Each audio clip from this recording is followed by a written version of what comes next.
Ao associado da AMAI, os meus cumprimentos, bem como a todos os telespectadores que assistem à TV AMAI. E hoje nós vamos conversar com relação ao Formulário de Apuração de Transgressão Disciplinar, o FATD. Eu sou o Dr. Marinson Luiz Albuquerque, sou advogado da AMAI, especialista em Direito Administrativo Disciplinar e atuo com este processo administrativo disciplinar no âmbito da Polícia Militar do Estado do Paraná há alguns anos.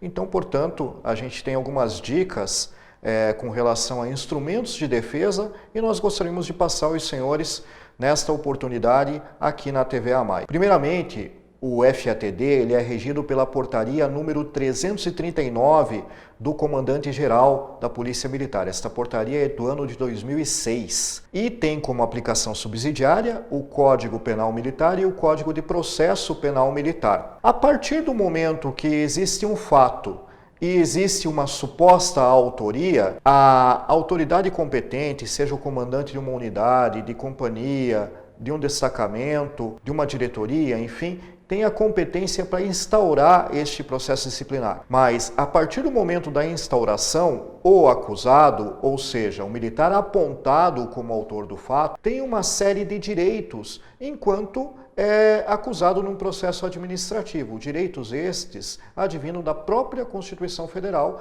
e são instrumentos de defesa que devem e podem ser extremamente utilizados. Primeiramente, o policial militar acusado, ele vai receber um libelo acusatório, ou seja, um relato do fato imputado, aonde vai constar um rol de acusações de forma bem clara sobre o ocorrido e o que ele deve responder. Neste relato do fato imputado, também vai constar o rol de itens do RDE que, porventura, o militar estadual, seja ele policial ou bombeiro militar, em tese está sendo acusado. E junto com os itens do RDE, também as leis esparsas, decretos, portarias, enfim, que porventura ele esteja sendo acusado de ser transgredido. A partir do momento que ele recebe o relato do fato imputado, o militar estadual ele tem o direito de fazer uma razão inicial de defesa. Para a confecção desta razão inicial de defesa, ele tem 3 dias úteis. Antes, quando ele recebe o relato do fato imputado, também ele tem direito de receber o rol, todo o rol de documentos de origem deste FATD, isto é, aquilo que realmente permeia a acusação. Uma parte realizada por um comandante, a escala de serviço, enfim, todos os documentos que permeiam esta acusação dentro de um caderno numerado, isto é, paginado, enfim, porque aí ele tem certeza, opa, eu estou recebendo aquilo que eu devo me defender.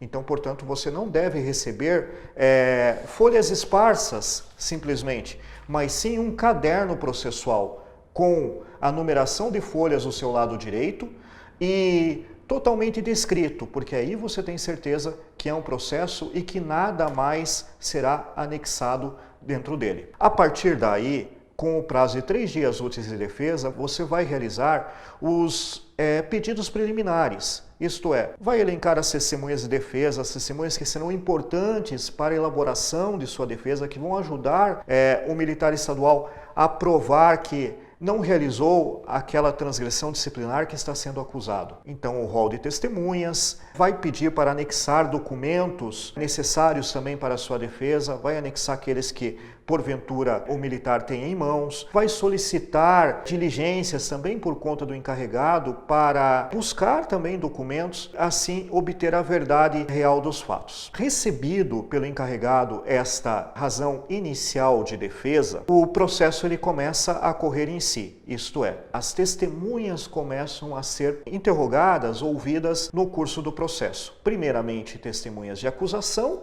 e depois testemunhas de defesa dentro de uma ordem processual. Por que primeiro as testemunhas de acusação? Ora, não é previsto na portaria número 369, mas a portaria não prevê o rito. Então, portanto, adota-se aquele rito da vara da Auditoria Militar Estadual, promovendo assim os princípios da ampla defesa e do contraditório. Então, primeiramente, testemunhas de acusação, posteriormente, testemunhas de defesa. E como último ato do processo, o interrogatório do militar estadual apontado como autor do fato, isto é, o acusado. Sempre como último ato do processo. Ah não, mas o encarregado quer ouvir o militar acusado como primeiro ato do processo. Ele quer realizar o interrogatório do acusado como primeiro ato. Eu instruo a não aceitar, a permanecer em silêncio e depois confeccionar um requerimento pedindo para ser interrogado como último ato. É um direito que o associado, que o bombeiro, que o policial militar tem, haja vista que ele sendo interrogado como último ato do processo, ele pode efetivamente se defender. Ele sabe o que ocorreu durante toda a instrução processual, o que as testemunhas falaram. Com isso, a ampla defesa prevista constitucionalmente, o contraditório também previsto em nossa lei maior, é perpetuado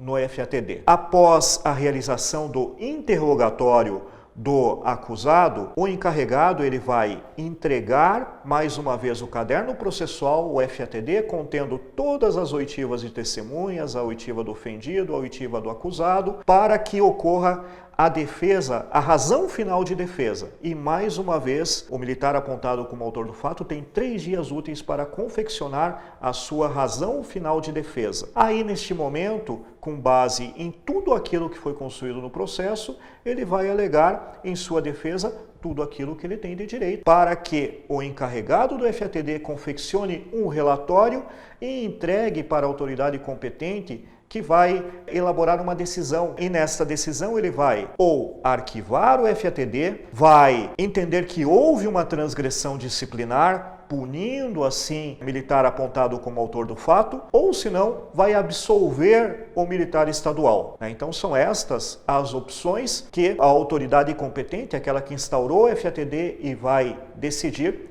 tem. Aí, posteriormente, digamos assim que o militar estadual decidiu-se pela punição, pela sanção disciplinar. O militar estadual tem direito à reconsideração de ato após ser cientificado da decisão, recebendo assim uma cópia do FATD. Geralmente não lhe é entregue uma cópia do FATD. Tem que ser entregue sim, uma cópia do FATD juntamente com o termo de ciência. Aí, posteriormente da entrega desta cópia do FATD, o militar que já em tese estaria punido em primeira instância, punido pela autoridade competente, ele tem direito à confecção da reconsideração de ato em 5 dias úteis. Digamos que ele continuou, que a autoridade que decidiu o FATD não reconsiderou o seu ato, porque é a mesma autoridade que vai analisar a reconsideração de ato. Não reconsiderou e decidiu manter a punição. O militar tem direito de recorrer, entrar com um recurso disciplinar para uma segunda instância, chegando até o comandante-geral. E esses recursos devem ser manuseados, elaborados e feitos. É um direito do militar estadual e assim ele deve proceder. Aqui na AMAI, tanto eu quanto os demais defensores estão não só aptos a realizar a defesa, bem como permanentemente estão com seus, enfim, dentro aqui da entidade ou com o seu telefone, no seu próprio escritório, apostos para ajudar o associado, seja aquele do interior do estado, através do telefone, seja o da capital, pessoalmente aqui na entidade. No meu caso, através do meu e-mail, eu deixo aqui, é marinsonluiz@hotmail.com. No caso do FATD, elaboramos tanto a razão inicial quanto a razão final de defesa, requerimentos relativos ao formulário de apuração de transgressão disciplinar, bem como todos os recursos e reconsideração de ato inerentes. E qualquer dúvida também, senhores associados e demais policiais e bombeiros militares, nos colocamos plenamente à disposição.